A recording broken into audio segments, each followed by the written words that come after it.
Hello ladies, welcome to my channel.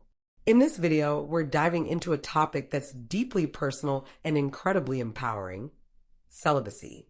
It's a journey that means different things to different people. For some, it's about self-discovery. For others, it's about healing or focusing on goals.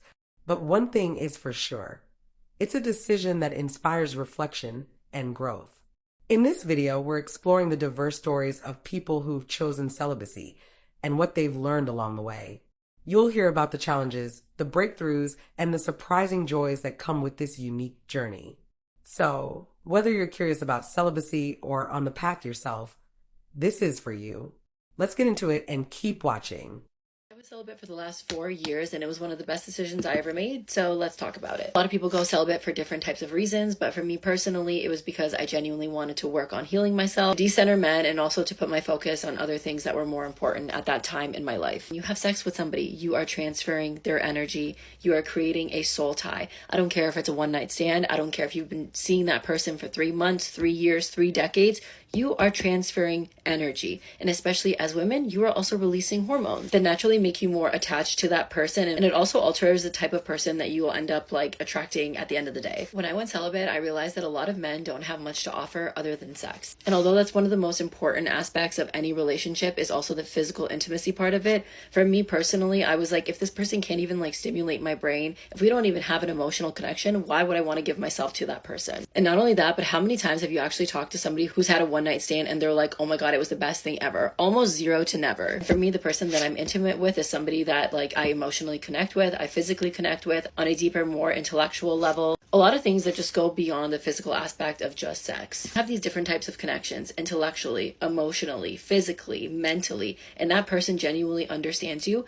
Everything that you feel, everything that you do with that person is almost heightened times 100. I know with the rise of these crazy feminist movements, a lot of these women come on this app and say that, oh, it's so empowering to sleep with as many people as possible. But you also have to realize that people are gross, people are unhygienic, people don't really test themselves, and you are putting yourself at a health risk every time that you're sleeping with somebody you barely even know. If you are somebody that is single and maybe you're trying to decenter men and genuinely work on yourself, or work on even attracting the right person into your life, everything always starts from within first. If you don't fix what's in your head, if you don't fix what's in your heart, you will never be able to attract the right person into your life. Yeah. You don't get it yet, do you?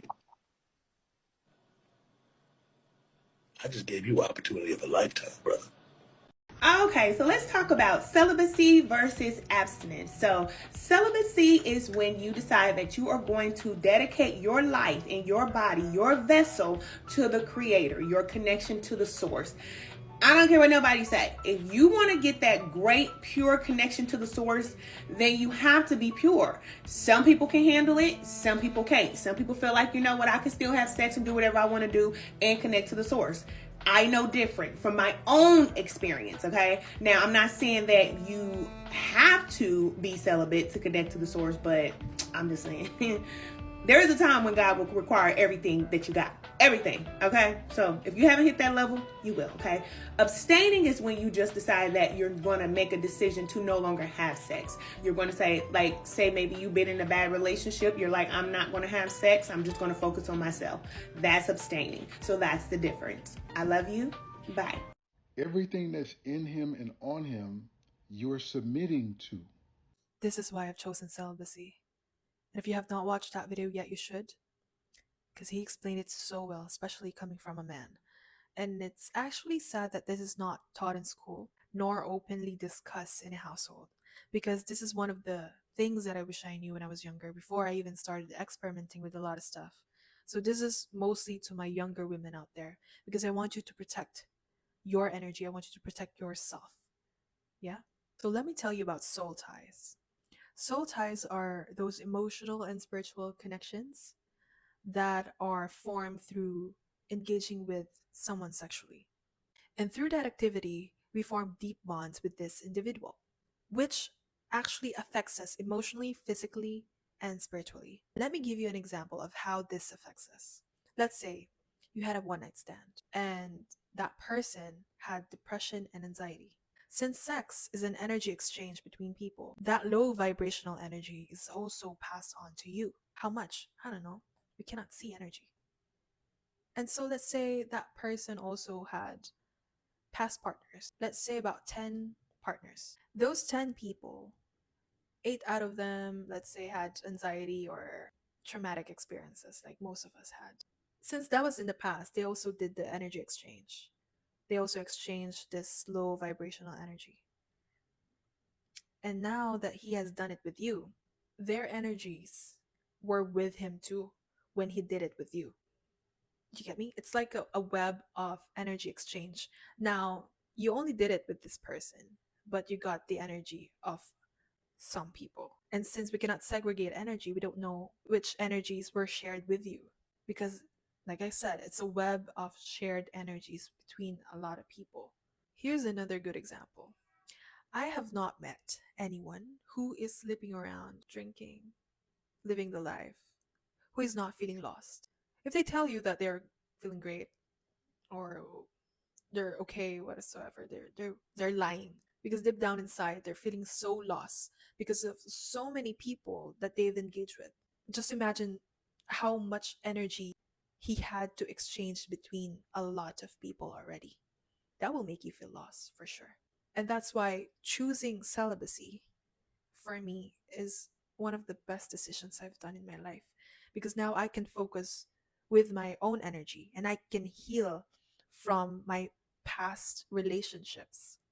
Now that you are aware of this, be careful and protect what you can now.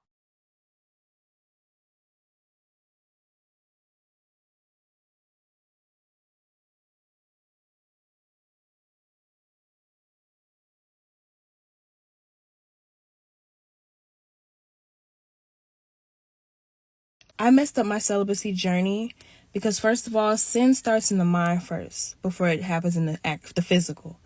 And that's what happened to me, because I asked God, I said, God, what's the point of being a good girl? What's the point of being celibate? What's the point of walking in this straight line? What's the point of not drinking, not smoking, not going to parties, like doing all this stuff? Because I'm not seeing the fruits of my labor. All I see is like the pain, the waiting, the suffering, all this stuff. But I'm not seeing like the point of it all, And once I said that, I think like a few weeks later, I messed up. And it wasn't on some, I want to do it because I'm so in love with my boyfriend at the time. No, it's because I already messed up when I said that statement. I already wanted to dabble back into that life when I made that statement. You feel me? And it hurt so bad because I felt like I disappointed God. I felt like I messed up the agreement that I had made with him. All because I got tired of being the boring girl, the boring friend. And I got tired of waiting and going and suffering and going through this little phase, you know what I'm saying? And I had to tell myself, like, I forgive you. And, oh my gosh. And just to keep going, because it was really hard. I had stopped praying. I had stopped talking to God because I feel like you're so disappointed in me. Like, how could you ever forgive me? We were on this journey together and I just messed it up. And for what? And I started over and I'm like on this right path and I'm just trying to keep pushing and be positive and forgive myself because God has already forgiven me, and just tell myself that God is not disappointed in me. God loves me. He is there for me and he understands. And I just want to let you know, you got this and God understands. I hope you enjoyed the video, ladies. Before we wrap up, there's an important takeaway I'd like to share. Learning to forgive yourself is a crucial part of any journey. Mistakes are a natural part of life, and it's okay to stumble. What matters most is that you forgive yourself, learn from those experiences, and commit to making better choices moving forward. Thank you for watching, and don't forget to comment your thoughts on this topic. Also, like and subscribe for more content like this, and remember to always love and put yourself first.